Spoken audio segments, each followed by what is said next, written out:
And with that in mind, we'll call to order this meeting. This is the Resource Management and Administration Committee, which is a committee of the whole of Grand Traverse County Commission, and it is April 11th of 2012. And we could start with the Pledge of Allegiance, please.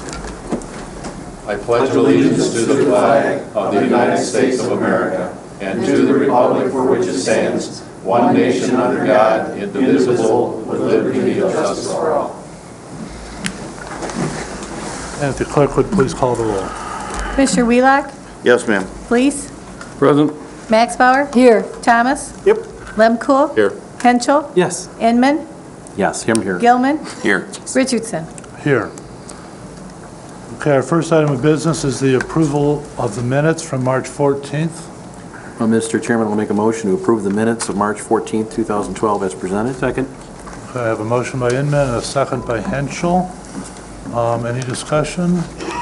All in favor? Aye. Any opposed? The motion carries. Which brings us to our first public comment, and I will make a brief comment because one of the items under new business, which is township correspondence regarding the septic plant, at the request of one of our members, I believe we'll be moving that to the meeting at the end of the month, 2 weeks from tonight. But if anyone is here because of that item and wants to give public comment, I would say now would be a great time. Having said that, if you want to read the rules. Could I make a correction on that? Yes. It was originally intended that the town, what's happening is that G5 has been meeting with the membership of the rural townships, and they're trying to come up with a number of items that they can initiate to get the cash flow a little closer to break even. And one of them is the issue of the bonds that would be callable in October and the payment would be due in November. And they wanted to be ahead of the curve, so all the townships are sending in letters asking the board to consider when those bonds come callable in October, whether we would be willing to refinance those in some capacity for, checking the market rates and extending out the term to lower the debt service. And they want some indication from us whether we would be receptive to this. I told them that we would be addressing it at Ways and Means, and the letters are starting to come in, so Chris put them in the packet for information, but the rest of the letters won't be in probably until the Ways and Means meeting. And the question was, did we have a quorum of commissioners that are going to be available at Ways and Means? And it sounds like just prior to the meeting, we will have a quorum. Okay. So I'm thinking we'll just have that as an agenda item. So when we get to the approval of the agenda, you're going to suggest moving that to Ways and Means Yes. rather than the BLC Correct. At the end of the month? Correct. Okay. In any case, the offer still stands if anybody wants to make public comment on that issue. Go ahead. Any person shall be permitted to address a meeting of the Board of Commissioners which is required to be open to the public under the provision of the Michigan Open Meetings Act. Public comment shall be carried out in accordance with the following board rules and procedures. Any person wishing to address the board shall state his or her name and address. No person shall be allowed to speak more than once on the same matter, excluding time needed to answer commissioners' questions, if any. The chairperson shall control the amount of time each person shall be allowed to speak, which shall not exceed 3 minutes. The chairperson may, at his or her discretion, extend the amount of time any person is allowed to speak. Public comment will be solicited during the 2 public comment periods noted in Rule 5.4, Orders of Business. However, public comment will generally be received at any time during the meeting regarding a specific topic currently under discussion by the board. Members of the public wishing to comment should raise their hand or pass a note to the clerk in order to be recognized, and shall not address the board until called upon by the chairperson. Okay, thank you. Is there anyone wishing to make public comment at this time? Please step up to the table. Okay, Mr. seeing Chairman? none? Yes. Mr. Lyle, East Bay Township Supervisor, is here tonight. Yes, he He is. came for the item that you were discussing earlier Right. on the agenda, but he's unable to speak as he has laryngitis. Yes. Oh. I learned that earlier this evening. That's not a so- bad thing. His wife loves it. So in any Got case, sign language, or- we will be discussing this issue in, I guess, a week. Okay, which brings us to the approval of the agenda. Motion.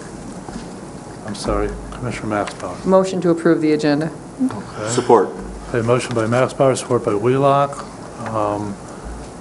Chairman Inman, did you want to, I think when the item comes up, I'll just make a motion to defer it to Ways and Means, okay. that particular item.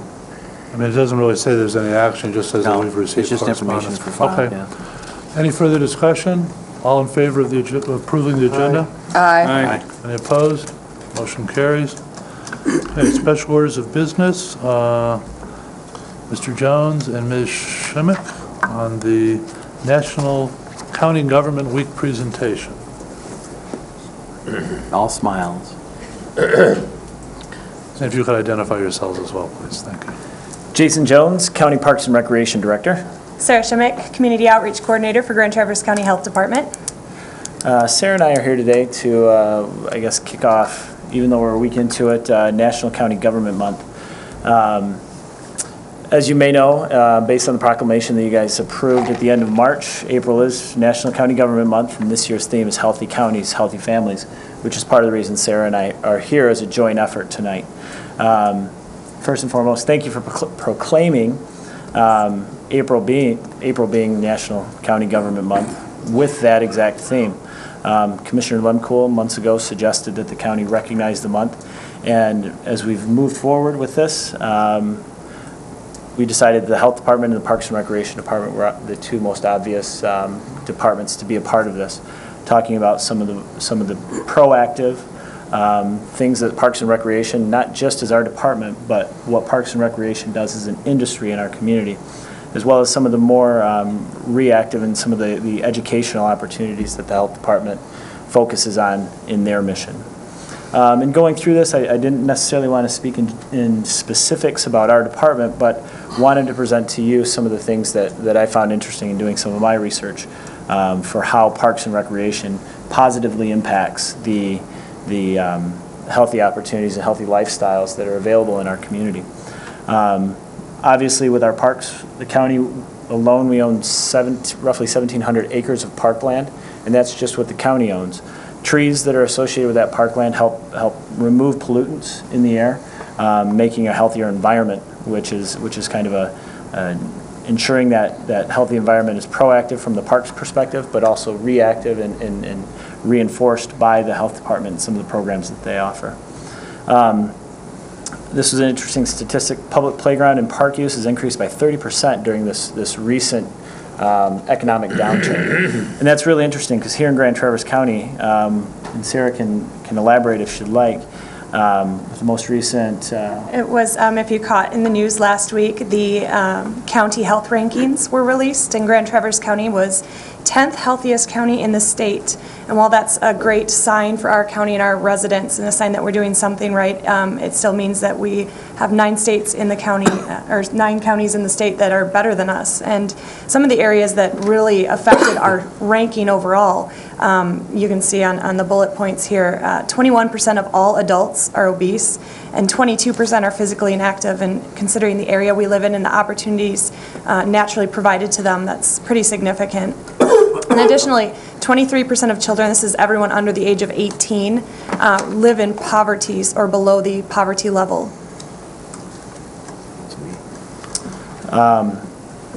Through the National Recreation Park Association, they identified that a study done, I believe, in 2009, that a third of Americans say there are not enough playgrounds in their community to support the healthy lifestyles associated with getting kids outside and playing.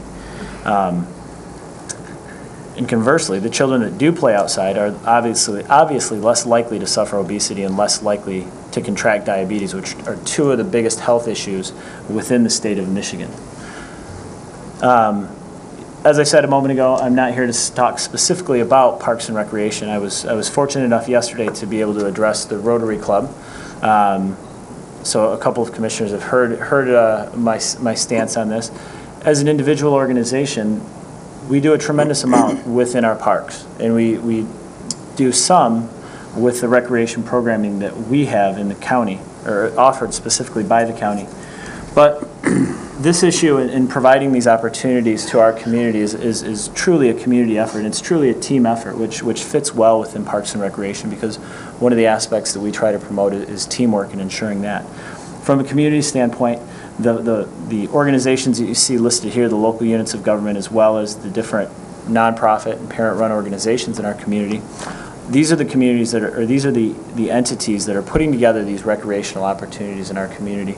Several of these are partners of ours as the County Parks and Recreation Department, and all of these are listed as part of our Parks and Recreation Network. So, Parks and Recreation Network, you've heard me talk about that a few times, and as part of National County Government Month, we are having a special speaker, Harry Burkholder from the Land Information Access Agency, will be joining our Parks and Recreation Network meeting tomorrow night and giving a presentation on the healthy lifestyle opportunities and how those are promoted through Parks and Recreation departments, and specifically Parks and Recreation authorities. So any of you are welcome to attend that. It's been, the invitation's been extended to our Parks and Recreation Commission, but I'm here tonight to extend that to you. The meeting will be at 6 o'clock, and it has been posted appropriately for the Open Meetings Act. It will be held at 6 p.m. at the Civic Center meeting room, and we'd be happy to have you there. Finally, I guess the last couple slides, which I found this information to be pretty astounding. In looking at, there was a study done by the Trust for Public Lands for Wilmington, Delaware. This study was conducted in 2009, and the data revealed that there are about 15,000 Wilmingtonians that are considered active. And those Wilmingtonians saved their community about $4,322,000 in reduced health care costs. So I compared the two, and I've never been to Wilmington, Delaware. Have any of you? Never been to Wilmington, Delaware. Found out it's a little more urban than Grand Traverse County, but as far as the number of the age demographics, it's spaced almost equally. Considering the ratio of males to females, it's spaced almost equally. And considering the median income, their median income is actually a little bit lower than ours. But I found it interesting. The total population of the city is 70,000 people. Ours, 86,000. Active population, based on the study, was 15,498. This was I've been working on this for about a week. So the active population, if it's the same percentage as Wilmington, Delaware, is about 19,000 in our community. One of the things in my research is I found we have a tremendously greater number of natural resources associated with our community than Wilmington. So it'd be my suggestion that active population is greater. Of those populations in Wilmington, 14,000 under 65 years of age. In Grand Traverse County, 17,000. Over 65, 1,500, and over 65 here, 1,914. As I said a moment ago, Wilmington, Delaware saved $4,322,000 that they can account for in associated with lower health care costs. In Grand Traverse County, if all of the constants hold true here, and there's no reason they shouldn't, we could save our community $5,336,000, $456 per year. So some interesting numbers. This is based specifically on the opportunities created by the Parks and Recreation Department of Wilmington, Delaware. So we said we'd keep this to under 4 to 5 minutes. I think we're probably at 6 or 7 now, but we'd like to thank you and do want to warn you that we'll be back next week for Sarah to talk a little bit more about the health department. And we'll see you again, I think, April 25th. So thank you. Thank you for your time.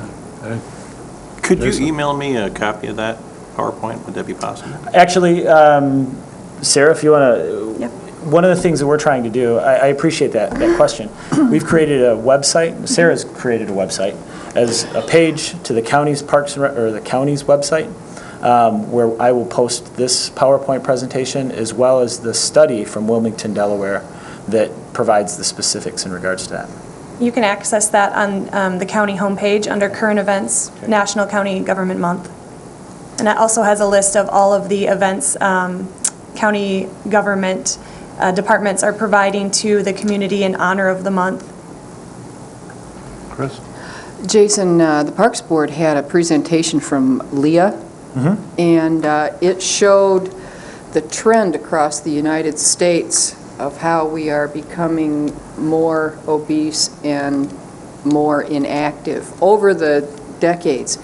Could you send that out to commissioners as well? I have to tell you, that's one of the most interesting things I have seen in a long time. I mean, it just jumped out at you. I'll do my best to get the hands on the presentation and put it on that website for National County Government Month. Thanks. And I probably will have similar information included in our brief presentation next week. It really focusing on was health excellent. services.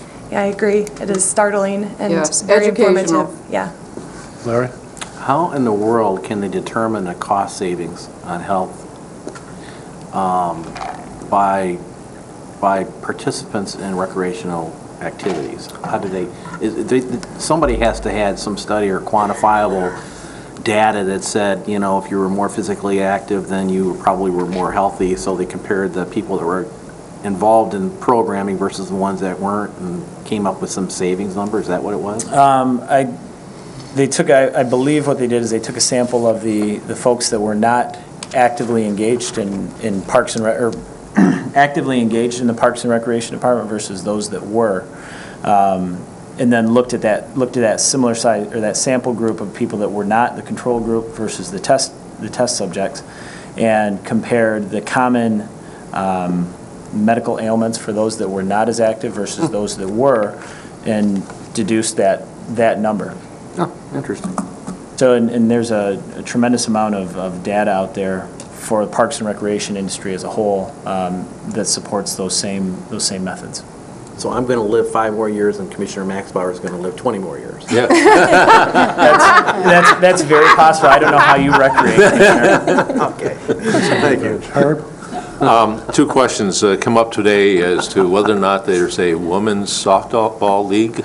There used to be currently. Is there still one available for young children to be involved with and young teenagers? There is a girls softball is run by TAGS, the Traverse Area Girls Softball League. And then if you're talking about women's adult, that would be run by the YMCA, although I believe they're down to just men's and co-ed. I'm not sure if they have a... I'm looking for the younger kids. Yep, they'd have to contact TAGS, the Traverse Area Girls Do you have a Softball. contact on that? I can... Do you have one in your involvement with softball? I don't have one off the top of my head. Okay. I could get you one. Okay, if you appreciate it. Also, I'd like to just alert everybody that in the audience that's out there that we would encourage you to go onto the website and look at the current events to see what we're doing with encouraging people to be healthier and the information that we have that was being presented to us. And use that website. It's a great website. Thank you. Thank you. And one final comment, you mentioned you've never been to Wilmington, Delaware, but you do have a member of your Parks and Rec Commission who's from Delaware. So Yes, we do. you Yep. ought to talk to him about this. He might be able to shed a little more light on it. I don't know. I'll see him next week, and I'll have that conversation with him. All right. Thank you. Thanks. Hey, anyone else? Thank Thank you, you very Chris. much. Thank you. Thank you. Okay, next item of business is the consent calendar. The purpose of the consent calendar is to expedite business by grouping non-controversial items together to be dealt with by one commission motion without discussion. Any member of the commission, staff, or the public may ask that any item on the consent calendar be removed therefrom and placed elsewhere on the agenda for full discussion. Such requests will be automatically respected. If any item is not removed from the consent calendar, the action noted, receive and file, or approval, is approved by a single committee action adopting the consent calendar. A, receive and file. Number 1, Resource Recovery Manager's Report. Number 2, Road Commission Monthly Report. B, approval. Number 1, 2012 hauler licenses.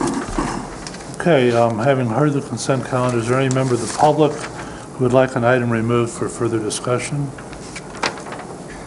Seeing none, is there anyone on the board? I don't want to have anything removed, but I'd like to make a comment mostly towards Mr. Wheelock, and it has to do with that latex recycling in the manager report. I think that would be a great program if it can go forward. Just I'm not real versed on it, but Habitat for Humanity has started a thing where people bring in leftover latex paint, and they have a facility somewhere down south, I'm not exactly sure where it is, where that paint is mixed and screened, and then you get it back in various colors. You know, I joke that it all comes back purple, but other than that, it's fine, you know. But I think, you know, it certainly is a quality, what I've seen of it is certainly is a quality acceptable primer coat. You know, it may not be, if you want a bright white, it might not be that, but it's certainly good for a primer coat or for some areas where you don't care. And my understanding is Habitat for Humanity does have some of it available at their sales store. Restore right now. Well, it's a waste to dry it and throw it away. Well, it absolutely is. It's usable. And we repeatedly get questions in regard to how to recycle paint, whether it be latex or oil-based. Obviously, oil-based is more complicated, but there's certainly an opportunity here to remarket some of this leftover. Okay. Okay, I have a motion to approve the consent. Motion to approve the consent calendar. Support? Support by Wheelock, I'm sorry. Okay, by roll call, please. Commissioner Fleece? Yes. Max Bauer? Yes. Thomas? Yep. Limcool? Yes. Henschel? Yes. Inman? Yes. Gilman? Yes. Wheelock? Yes, ma'am. Richardson? Yes. Okay, that brings us to our first department action item, which is the 2011 annual report from the Planning and Development Department. John Syke is here. Good evening, John Syke with the Grand Traverse County Planning and Development Department. I'm just, actually this item does not necessarily require your formal action, but I just wanted to bring to your attention, this is a annual report that we're going to be starting with the Planning and Development Department. There is a requirement by state law that the Planning Commission provide an annual report to the county board, and that report is part of this larger report, but I just wanted to kind of bring it to your attention so that when you see it in the future, you get an idea of what we're presenting. And this is just for information. This is something that we would be as well disseminating to the community to let them know of some of the activities for the County Planning Commission, which reviews and coordinates local planning efforts, the Brownfield Redevelopment Authority, the Economic Development Corporation, the Land Bank Authority, and the housing programs. I do have to say of interest is some of the information that came out of our Brownfield Impact Report that was released last year. I think you'll see the changes in taxable value on those properties that were improved upon. And well, you also note that the one of the projects, the plan has been completed and the property is completely back on the tax rolls. That's the Van Wagner Global project, and there will be more that will slowly be coming back onto our tax rolls, and we'll finally be seeing the benefits of a program that's been in place for about 14 years. So if you have any questions, feel free to answer them, and if not... John, I thought it was very commendable of Commissioner Gilman and Bob Karstens for attending 12 out of 12 meetings. And I congratulate you on that, Jason, because a lot of people are assigned or have duties to perform, and they take it lackadaisical. And your type of attendance and Bob Karstens is really admirable, in my opinion. Thank you. I feel really bad because I missed the January one right after. Take the kudu. As far as the economic development, I noticed the Chamber of Commerce is now releasing a new program that they're keeping track of all new jobs created in Grand Traverse County, which is commendable to them because small businesses are the job creators and the economic drivers in our community. And when I went to the small business celebration tonight, there was about, I think there's 20 different businesses there being recognized, and the excitement in the air to talk about their expansion and their growth in Grand Traverse County is just so exciting and so wonderful. So I think we need to recognize those businesses. And of course, the Chamber will be announcing the Small Business of the Year coming, I think, in June. So. And if I could just make a comment, you mentioned, people properties going through the, the brownfield process and then being returned, to the full tax rolls. And I've had a couple conversations with Gene Dorenzi about this regarding the Copper Ridge project, and I'm hoping that perhaps that brownfield can be abandoned and the $20 million in new assessed valuation that has, been generated there can be, returned to all the county taxpayers, because just for the county, that amounts to about $100,000 a year, so. Well. Significant chunk of money. That's, definitely one project we're certainly reevaluating. And of Conditions course- certainly have changed. Yeah, Yeah, and thank the reason I mention this is because for those who may not have been following it, the brownfield plan was extended for, I think, 14 years because of the possibility of Munson Medical Center building a cancer center up there. And now it seems pretty clear that Munson wants to build it on the campus in the city, which means we hopefully won't need to build a parking deck up there in Copper Ridge. So. And if you look on that one sheet about the change in taxable value for the Brownfield Authority, you can see that that's the Copper Ridge taxable value has increased dramatically since its initial start. Right. I did meet with some people in regard to that last week, due to the fact that I was pretty verbal at the land bank meeting about that article, to be exact. Really? A little bit. And, they tell me that it's not a done deal, that they're going to not use that facility, that area. The use may change, but they still plan on using it. Oh, I understand that. Oh, but, yeah. Whether the use would justify, Well, that's, and that's, a parking deck up there is another question. They swore up and down that they will be at the land bank meeting on the 17th Yes. to outline for us and apologize for us reading it in the newspaper. Okay. Well, we'll see. Well, not in the newspaper, I read it on my ticker. I have don't- one more question. Yes. John, on the shoreline fruit, how are they doing in what they proposed? And At this time, I'm not sure on where the status of that particular project is.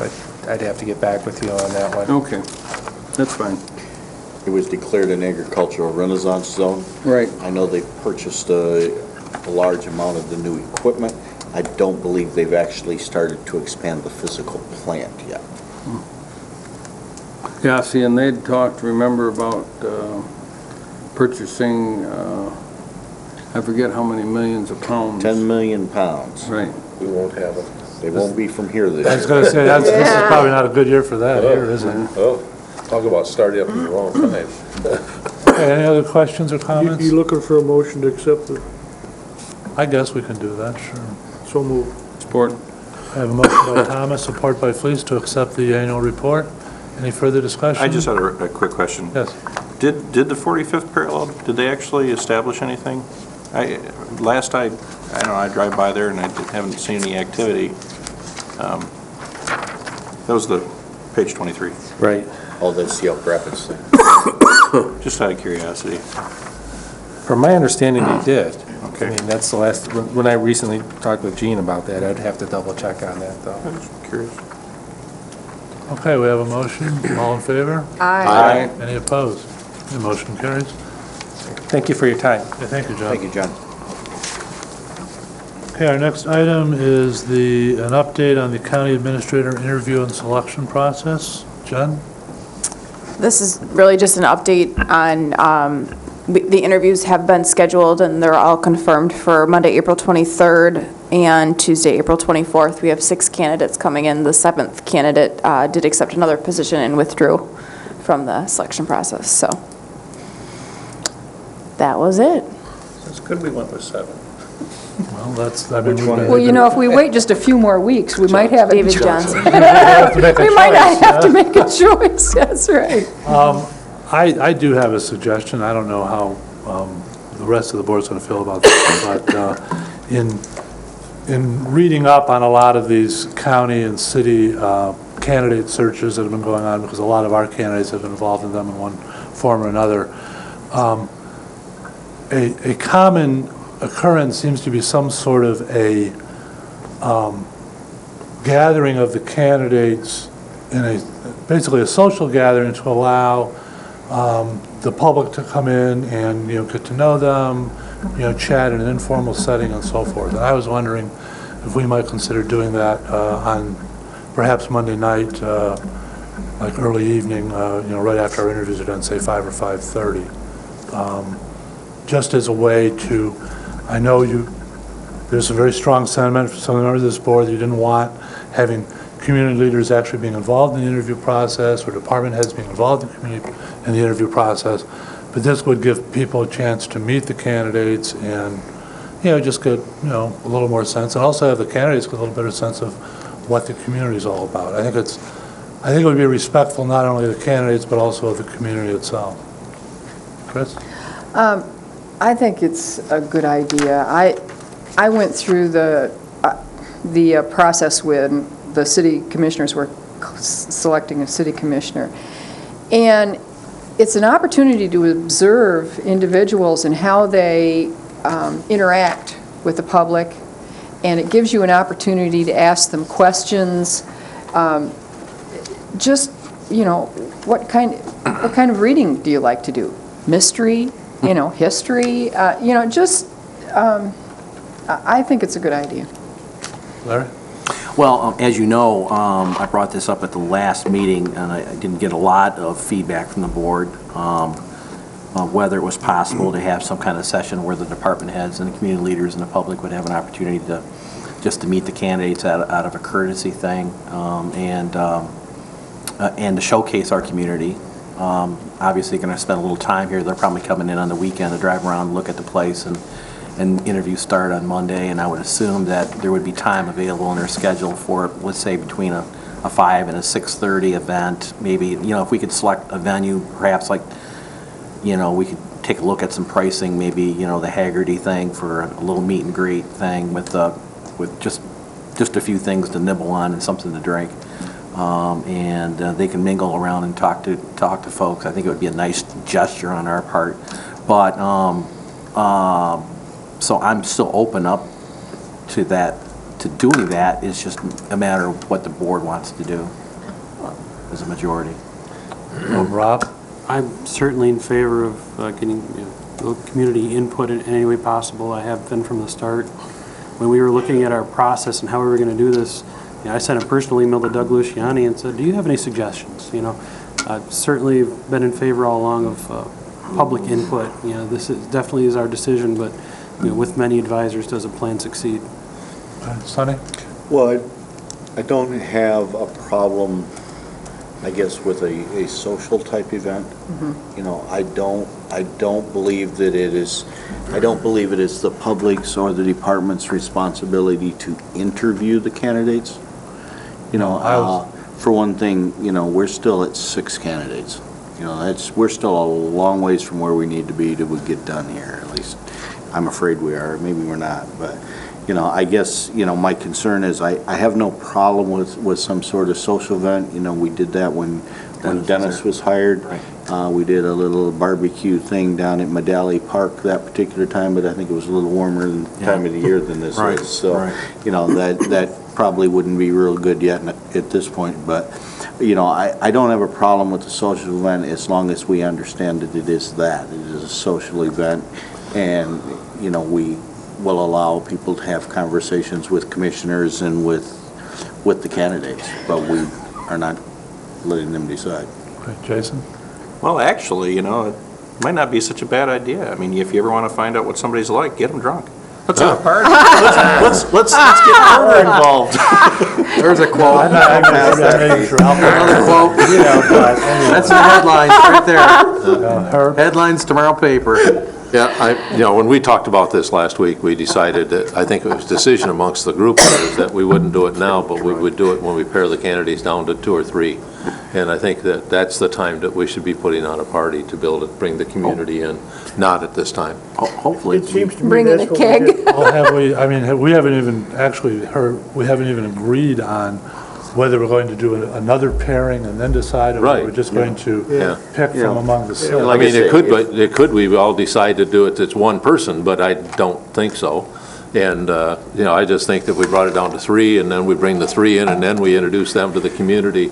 But we still have to make the decision, it's our decision. I just I assume think, just do I it think the once. last We're going to time go we from were where down we're to at to 1. 2 or Right. 3. Yeah, that's where I want to go. Yeah. Really, in all seriousness, no, I think a gathering where they can just mingle amongst, that really isn't a bad idea. It really isn't a bad idea. And then if somebody has a really bad feeling, or somebody says something off color, and Like you, I mean. yeah, like you. Thank you.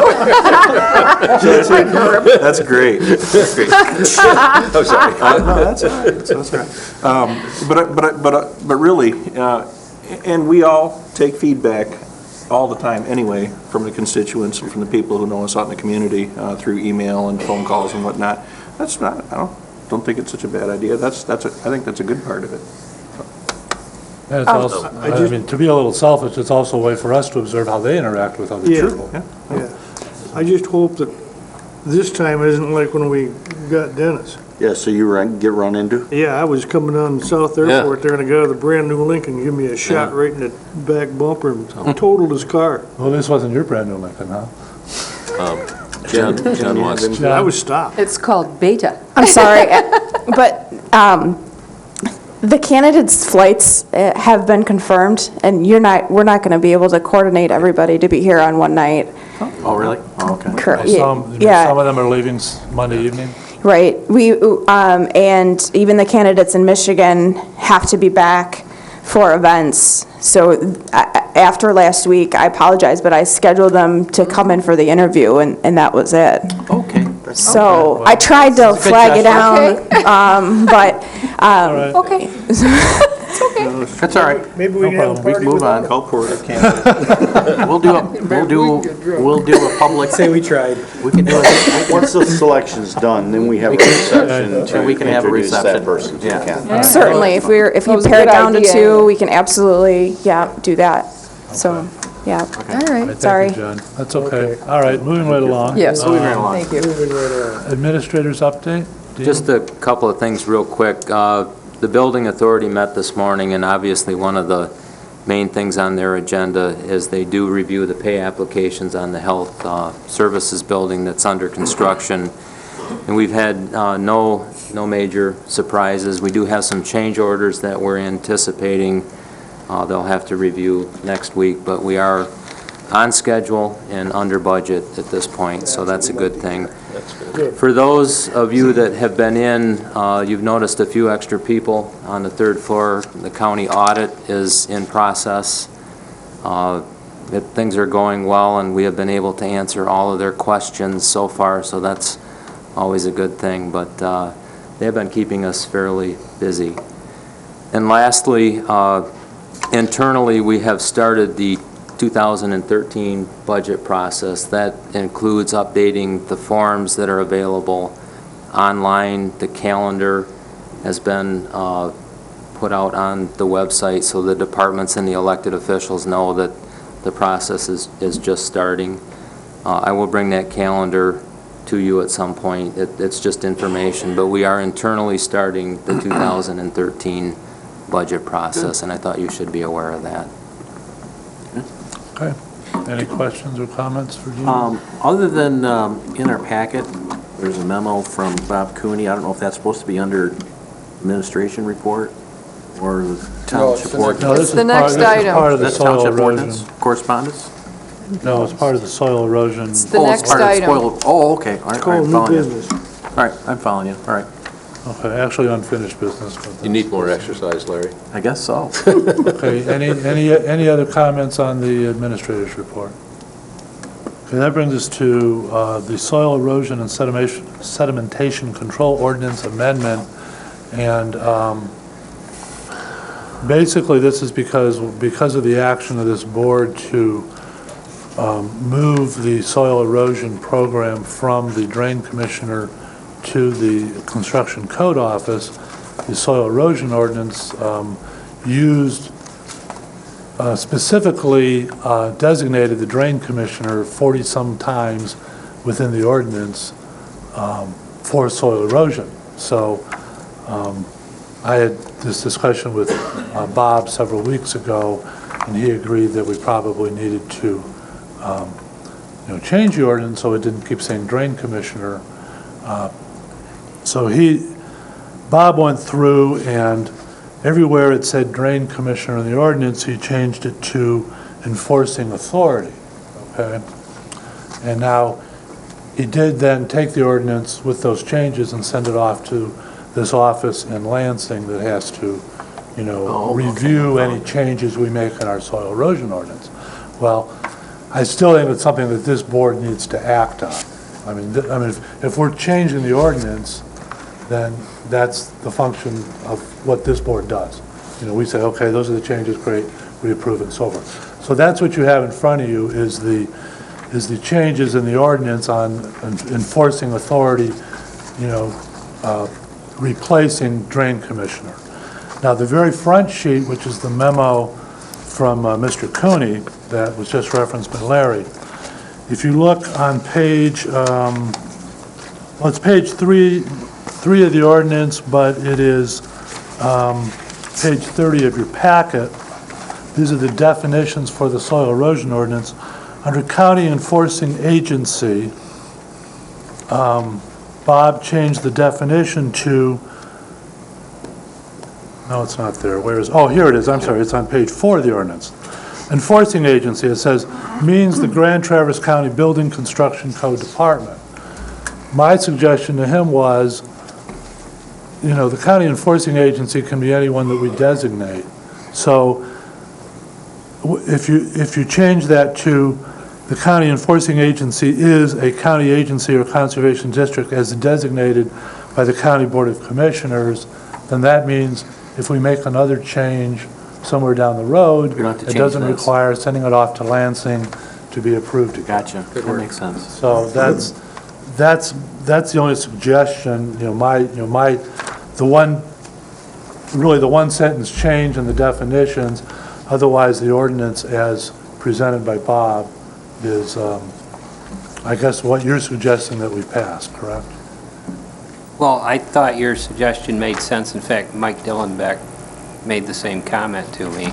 Okay. And it does avoid having to go back to the Michigan Department of Environmental Quality for approval of a amended ordinance, which can take up to 90 days. So you could change the enforcing agency just by resolution. So, Russ, I'm sorry, can you repeat the wording for that for me? It's on the please? front. It's on the front there. So, Okay, so this. so it's L, okay, so this that L letter. replaces Okay, L on page 4 of the ordinance. got it. Okay? V on And so I guess what I'm looking for. I think there's something. First, you're talking about L on he's page Well, 3 actually, or that- 30. Oh, no, you're right. replacing V. It should be V. Yeah, I'm sorry. it's V is in replacing V. Victor. No. My mistake. And Well, what Bob's were you mistake. saying now? Because, On the front page, this is the change. Okay, if you go to page 31 of your packet, on the right, which is, it says enforcing agency. right, An enforcing agency is defined as the construction code department. right. And my suggestion is that the enforcing agency is who we say it is. The enforcing agency is who we say it is. Rather than pick. specifying in the ordinance who it is. That way, anytime we change it, it's whoever it is we change it to. And that's what the language in the And front he put it in paragraph there, is. though. It is setting an L. Well, It is- I know. It is should an be L, V. but it also Should needs be to be, and it's an L, and it also needs to be in V, or where V is. I think Bob knows what we want here. If you move Take to B out. adopt the changes as advised in my memorandum, then I'll revise the ordinance, and essentially what it will do is it won't specify any county department or office as the enforcing agency. It'll be whoever the county board approves by resolution, and my opinion is that you've already passed that resolution designating Right. construction code.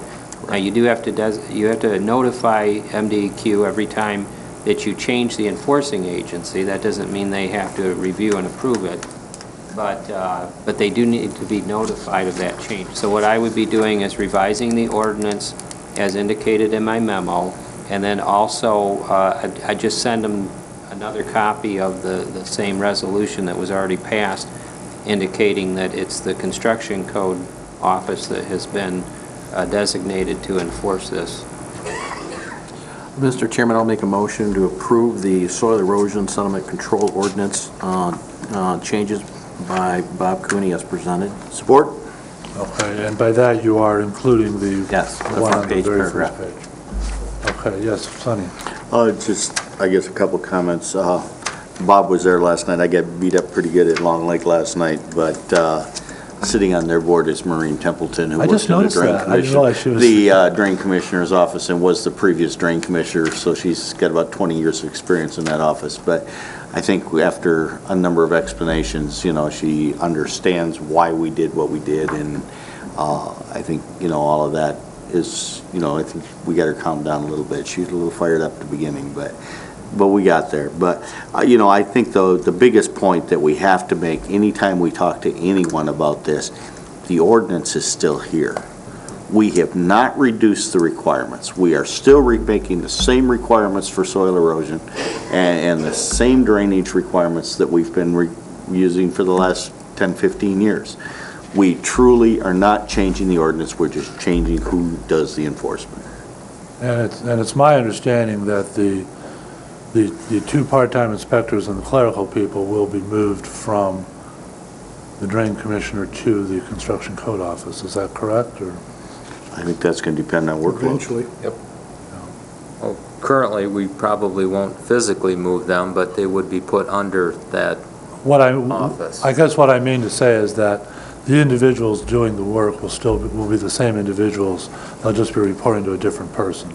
Currently, that is correct. Yes. Yes. And what would the reason, why would we not physically move them? Well, we may not have the space in construction code to do that, and they're set up to operate where they're at currently. I mean, those are things that we have not really evaluated, and I don't want to do that until they're under Bruce Ramey. We need his input as to how that would work best. Well, that's what we're talking about, though, I thought, after they're under Bruce. Well, technically, they're not under Bruce until we have state approval to make the change. That's correct. Now, Wait a minute, I actually have Chris first, then you can be next. Dean, if we have the same amount of personnel, where is the cost savings going to be?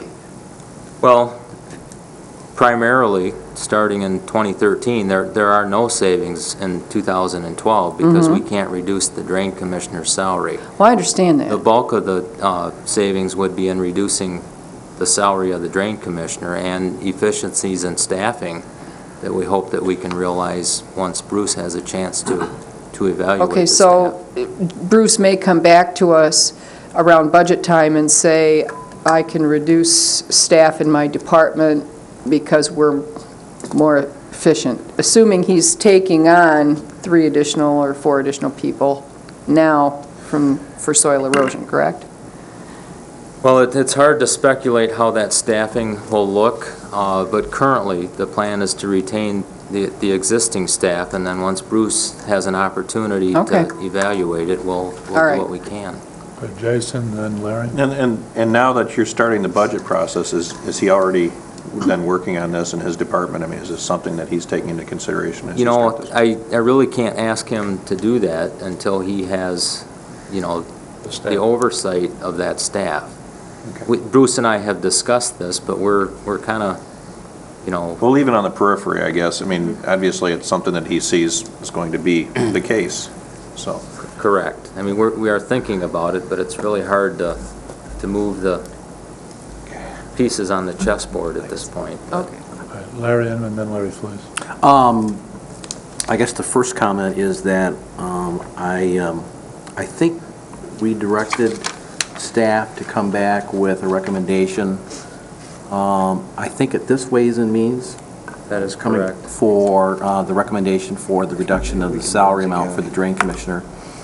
And then I guess I need to ask Jen, if I haven't done so, since we're shifting responsibilities from one individual to another, would the same thing apply, that there would be, the policy would kick in, that the person taking on greater responsibility would get a bump in compensation? Not necessarily. We haven't looked at that yet.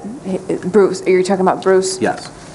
We have not looked at that yet in terms of when, but he's a director level. The oversight there would be similar responsibility. I don't want to speculate, but we haven't looked at it yet. Okay. And lastly, I asked Dean, because there is some confusion at the public level, a little bit, about the specific responsibility, since the position was merged together, the drain commissioner and the soil erosion piece, everyone had an issue, knew who to go to.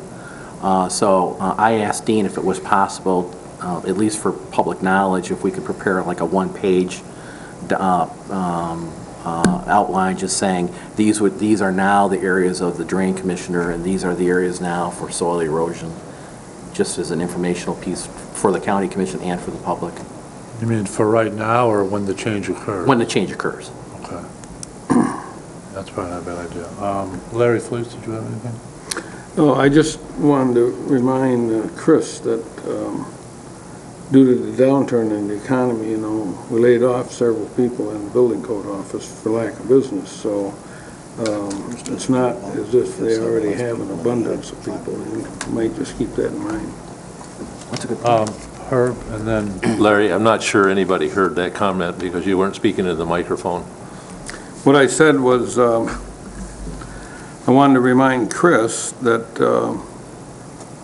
we laid off several employees in the building code office when the economic downturn occurred, and I presume, from what I'm seeing at least, the permits issued in the paper, that they're getting a little bit busier, and perhaps it'll continue to increase if the petroleum industry doesn't squash it. So I just wanted Chris to keep that in mind, that they don't have a overabundance of employees there. They were pared down to just about nothing. So that wasn't my comment. I'm sorry, you still have a comment? Yeah. One is I did bring this up to the Conservation District Monday night at their meeting, and so that they would be continually looking at it, because are specifically mentioned in this, and I think Dean had sent it over to Tree, and I appreciate that, because at least he had a copy of it and was able to do it. So they're going to maybe look at whether or not it should be part of their plan or whatever. So it's one of those issues that they got on their table, but who knows where it's going to go, because they're basically not an enforcement agency. They're basically an agency that makes people feel good. And so the other question I have is, a couple of our departments that we've gotten in our program, especially the courts, have gone through a document imaging.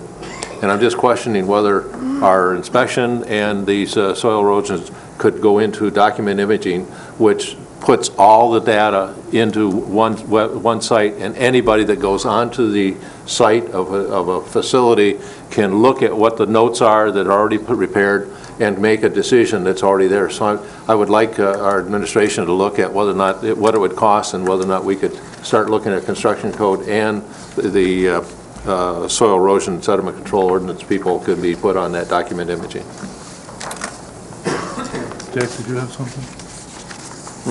Well, I just want to remind everybody that when you start talking about having employees do different jobs, you're not going to make a building inspector or an electrical or plumbing inspector out of these people, and probably vice versa. It's just not going to happen. Right. You're going to have your inspectors, the electrical and plumbing inspectors and heating have got to be licensed, so you're not going to switch them around. Jason? To that, I think a lot of the efficiencies are going to happen in the clerical areas. Oh, yeah, okay? sure.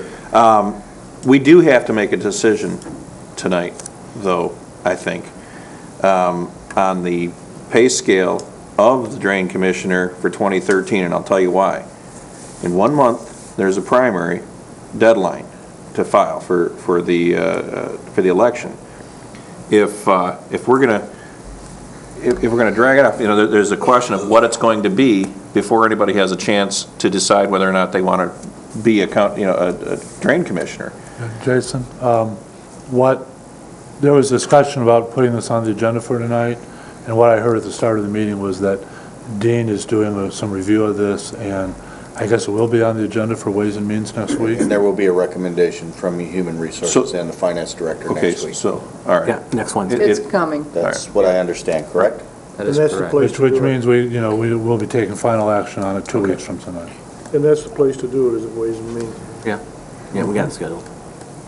Bob? I just wanted to point out that I did talk to MDEQ about this, specifically Sarah Vandal Fiesel, and my impression from speaking to her is that this approval process is rather perfunctory, and so, there are more building codes that enforce soil erosion than drain commissions. And so I just for planning purposes, for Dean's sake and Bruce's sake, I don't think that there's going to be any problem here. In fact, I also asked whether there was any concern about taking out a specific agency as the enforcing agency, as you had suggested, and they didn't have a problem with that. So, in fact, again, there would be no approval required if you changed it without amending the ordinance. Just notification. Just a resolution. Yeah, okay. All right, does everybody understand the motion on the floor? Any further discussion? Have a vote then? All in favor? Aye. Any opposed? I think you need a roll call on at the board level, you need roll call on the ordinance. No, we don't need to. Everybody voted for it. Take a It's look. unanimous vote, I don't. I think you need a roll call for an ordinance. Bob, do you know? Roll call for what are you voting? I think you need a roll call for a recommended ordinance. Oh, you do need a roll call vote. Yeah, you need a roll call. Okay, in that case, folks, we'll have a roll call vote. I'm trying to move it along, I really am. Now we can change your You're vote, thinking right? candy at Christmas, aren't you? Commissioner Max Bauer? Yes. Thomas? Yep. Lemkool? Yes. Henschel? Yes. Inman? Yes. Gilman? Yes. Wheelock? Yes, ma'am. Please? Yes. Richardson? Yes. Okay, motion carries. All right, which brings us to the township correspondence on the septic plant Chairman, if I can- refinancing. The intent was just to provide the letters, just for information purposes, and for me to advise the board that, again, G5 and the other townships are getting together, and this is one of the recommendations they'd like to make to the Board of Commissioners as one component to the overall plan for the septic treatment plant. And I indicated to them that we would acquire all those letters and put on at the Ways and Means agenda for the month of April, that all the information we would be getting in from all the townships, because they're not all in yet, and that we would provide, that I would provide on the agenda discussion whether the board would be agreeable to looking at refinancing the bonds when they become callable in October. So for the benefit of the five townships in terms of lower interest and perhaps extending the term out. So I would like to make a motion to defer this item to the Ways and Means Committee. Support. Okay. Commissioner Henschel? I would just ask, if we end up considering doing this, I would like, before we make any decision, a complete analysis of every implication by our finance department and treasurer as to our bond rating and, what this does for cash reserves, things like that, and exactly what's being proposed. Okay. I assume that would be done in any refinancing. I would hope so. And Just Go ahead, Larry. Just to clarify that there's some discussion at the township level about how the county might want to go about doing this, and one of the suggestions is to further deplete the delinquent tax fund by another $5.5 million, and I indicated to them that we had a discussion with John Axe, and that based on his at that point discussion, he was not totally in favor of of doing that. And he felt that, that potentially could affect our bond rating. So that's why I want another week so Dean can correspond with John Axe Well, we're not going to and make Bill any. Rokas. I mean, But that's a decision that we would make I in can't imagine we'd October. be doing anything even at this Yeah, point but- in time, 6 months before, Correct. refinancing. Yeah, they just want to get possible. ahead in the curve and say, are we receptive to doing it? Like, I hope the board would do Yeah, that. So. I mean, I'm receptive, but, we're going to borrow it from somebody, so, I'll loan it to you. it's like, it doesn't Okay. unfortunately make the debt go away because we borrow it from ourselves instead of we borrow it from somebody else. Right, okay. Go ahead. Well, I agree with Commissioner Henschel that we need a complete financial analysis on this, including the impact if townships don't pay their half and we end up paying. I mean, because right now we've got cash on hand and we might not in the future. In any event, I do not expect that Dean will have this in a week's time. No. Furthermore, 3 of us are going to be gone at Ways and Means. And so while I think it's fine to accept these letters at Ways and Means from the supervisors, I really don't want to have a serious discussion next week. Please, I'd like to be present. I don't think any of us are going to be prepared to have And- this and discussion until there's no way Dean can next get anything done in a September, week. There's no way. Late August, September before we're got the going to have board? this He'll be on the 3rd floor looking for an open window. Yeah, I mean, this board has always looked at ways of refinancing things to save money, and yeah. Yeah. we've done that a number of Oh, times. I'm and not Even just the arguing brief that. time I've been here, so. Yeah, I mean, we have really 2 options. We can, because 3 commissioners will be absent, we can defer the item to the board meeting under new business and just notify the townships, or we can have the discussion and raise the motion, and if there's objection at the board meeting, we can tackle it at that time, but I'm hoping that we would. What kind of motion are you? Well, I'm contemplating? hoping at next week's Ways and Means meeting that the board would it would just be a general statement saying that we would be receptive to refinancing the bonds when they come callable for hopefully lowering the interest rate and perhaps extending the term, so it would reduce the debt service amount. That's the question really at hand at this point. I guess the only problem I have with that is the minute you veer into any specifics, so it means anything, we're too early to get into those specifics. Yeah, I mean, the issue is that we really can't come to that conclusion until we get closer to the callable time, so they would have the interest rates, and then they would have the amounts and those Sonny kinds and of then things. her. Well, I don't understand why we're even having the Yeah, conversation. that's, As far as I'm concerned, we received these letters, but we will not make this board won't make any stand about the possibilities of refinancing any bonds until they become callable or very, very close. It's no different than we recalled the bonds a week or a month ago for the Hall Courthouse, of Justice yeah. and saved, what, $600 and some thousand? If when these bonds become callable in October, we will look at them and see if there's a savings to the taxpayers of Grand Traverse County. If there is, we will recall the bonds and we will pay them off and refinance them. But I'm not prepared in April or even in July to make a decision or make a statement that I'm going to consider recalling a bond that's not even callable until October. I don't even understand why we're having the discussion. We simply receive the letters and we move on.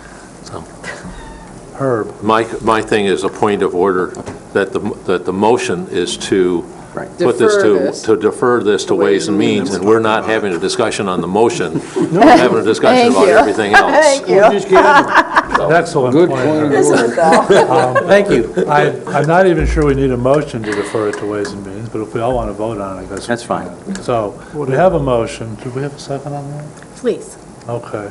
Everybody understand the motion? Yeah. All in favor? Aye. Any opposed? All right. Okay, thank you. Thank you. All right, which brings us to the second opportunity for general public comments. Any member of the public who wishes to speak? Okay, seeing none. Commissioner committee reports? Okay, Sonny, then Herb.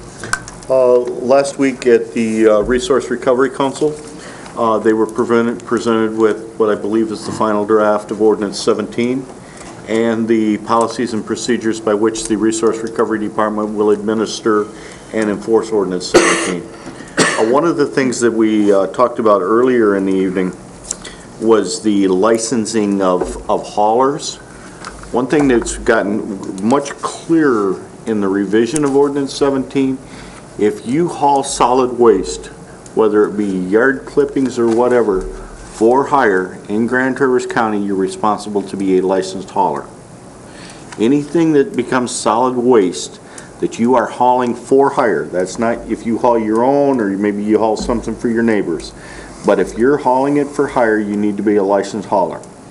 And that fee to be a licensed hauler in Grand Traverse County is $50 per year. But one of the things that we're finding regularly, and why these numbers, these people, if you notice, they're basically yard waste people. And they're discovered when they show up at the county brush drop-off site hauling waste for hire, and they're not a licensed hauler. So if you are transporting solid waste in Grand Traverse County for hire, you need to be a licensed hauler. And you can contact the Resource Recovery Department and make application. Herb's next. Yeah, last night Garfield Township mentioned that they had their audit and it was a clean audit, and they were very proud of that, that there was no changes. So, I have to commend Garfield Township for what they're doing and how clean they're running their operation. Chris? Just a question for Sonny. Does the city have to be a licensed hauler since they're out No, hauling brush? municipalities are exempt. Okay, just curious. Okay, Jason? There was an interesting conversation out at the Peninsula last night. The planner and the township attorney, they suggested removing enforcement by zoning for those developments, and there's a lot of them out there that have specific and particular covenants. In other words, the township no longer wants to be, or doesn't want to be seen as responsible. They want to make it known that they're not responsible for violations to the covenants within those developments, because there are so many of them, and they're varied, and it pollutes it. So basically, they don't want to be turning down a permit, for example, as a result of a violation of a covenant. The problem is, or at least as those people who are in those developments, and then the association presidents came to speak, and the attorneys for the association, one of the associations was there, is that apparently 20-some years ago, when the special use permits were issued, it was all as a part of the negotiations with the covenants and how the covenants were applied. So the township at that time involved itself in this, and now they're trying to pull away from enforcement of that which they were a part of in the first place. So it kind of creates an interesting situation. And of course, as you know, the people with the covenants, they don't want them to go away because they want to maintain their property values, and so just anyhow, I thought I'd let you know that's going on right now. They didn't make a decision last night if they were going to remove it. They were going to. It seemed like it, but they put it off until they can have a public hearing, and so now they're going to have a public hearing on it. So the question is whether the township zoning enforcement people are responsible for enforcing the covenants within a particular subdivision. Exactly. I'm telling you. You would think so. Well, It's interesting I know stuff. so. Okay. All right, are there any other committee reports? How about notices and/or announcements? Larry? The board, out of our flower fund, the staff sent some flowers to Marie Dean, supervisor of Paradise Township, who in January was diagnosed with ALS. And Marie sent me a thank you card for the Board of Commissioners, and I'd like to read it to you. Just two small words to express so much gratitude. And then in handwriting, she wrote, "The flowers made my day. I'm trying to get better. been a trying time. Take a day at a time, Marie Dean. But she really appreciated it. And the funds for those flowers come out of the Commissioner's Flower Fund, but we do it on behalf of the board, all of our employees, and the citizens of Grand Traverse County. And we wish Marie the best. John? On that same note, we do have an employee, one of our employees, Mark Mullet, passed away this weekend, and his funeral is tomorrow at 1 p.m. at Trinity Lutheran Church in Anakama. There are a bunch of employees that have organized carpools that are going to be heading down there, but I just wanted to make a public announcement and reminder about that. Larry, then Chris. Just for the commissioners that weren't at the equalization meeting, the board, after we adjourned, did make a consensus that we would send flowers to the funeral. No, we sent a contribution. Oh, it was a contribution, I'm sorry, Yep. to the library. Contribution to the school Yep. library. So we also And have to Mark's recognize that Judd Stepka's father passed away on Easter morning. Right. So, I just wanted, are we on announcements yet? Yeah, we are on announcement. Okay, I just wanted to let everybody know that, or remind everybody that I will be absent next week. Are there any other notices or announcements? Yeah, I noticed the hockey game's starting right now. Yeah, we're trying, Dick, we're trying. Any need for a closed session, Mr. Bob? No. All right. Okay, I would Motion entertain. to adjourn, please. Okay, I have a motion. Second. Second, all in favor? Mr. Chairman, Bonnie, your pen? Mr. Chairman, We need just to discuss about our flower fund, I'm wondering if we shouldn't make a contribution to Judd Stepka's dad for $50 to the pavilions, if that's all right?